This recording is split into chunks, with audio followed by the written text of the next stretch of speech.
ஆண்டவர் பலருக்கு தொழிலை கொடுத்த உடனே, அதிலே நல்ல வேலைகளையும் ஆர்டர்களையும் வருமானத்தையும் கொடுத்த உடனே கர்த்தருக்கு கொடுக்கக்கூடிய முக்கியத்துவத்தை கொடுக்க மறந்து போகிறார்கள்.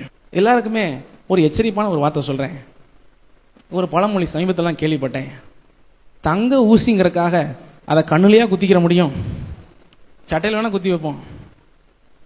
இதே தான் நமக்கு ஆண்டவர் ஒரு தொழிலை நம்முடைய வாழ்க்கையின் முன்னேற்றத்திற்கு பொருளாதார ஆசீர்வாதத்துக்கு ஏற்ற ஒரு தொழிலை கொடுத்துட்டார் அப்படிங்கிறதுக்காக நீங்க ஒரேடியா அதை பிடிச்சிக்கிட்டு ஆண்டவரையும் பல பேர் மறந்துடுறாங்க, குடும்பத்தையும் மறந்துடுறாங்க. அதனால என்ன நடக்குது? இவருடைய ஆவிக்குரிய ஜீவம் கெட்டு போகுது, குடும்பமும் என்ன செஞ்சிருது? கெட்டு போகுது.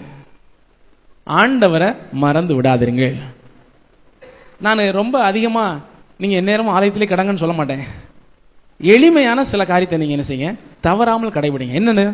தின ஜெபம், தின வேத தியானம் ஒரு நாள் கூட உங்க வாழ்க்கையில தவற வேண்டாம். நீங்க எவ்வளவு உயர்வுக்கு நேராக போனாலும் இந்த எளிமையான காரியத்தை நீங்க கடைபிடிச்சிட்டு வந்தீங்கன்னா நீங்க என்னைக்குமே ஜெயித்து கொண்டிருப்பீர்கள். ஹல்லேலூயா. தின ஜெபம், தின வேத வாசிப்பு, ஞாயிறு தோறும் ஆலய ஆராதனையை தவறாம கலந்து கொள்ளுங்க. கர்த்தருக்கு தசமபாகம் கொடுப்பதை ஒருபோதும் என்ன செய்யாதீங்க, மறந்து போகாதிருங்க. மனதில் மறக்காம மனசுல வச்சுக்கோங்க. தங்க ஊசிங்கிறக்கா கண்ணில் குத்த முடியுமா?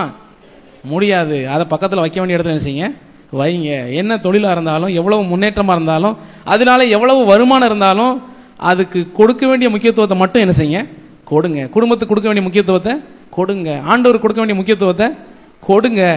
உங்கள் பிள்ளைகளுக்கு கொடுக்க வேண்டிய முக்கியத்துவத்தை கொடுங்க.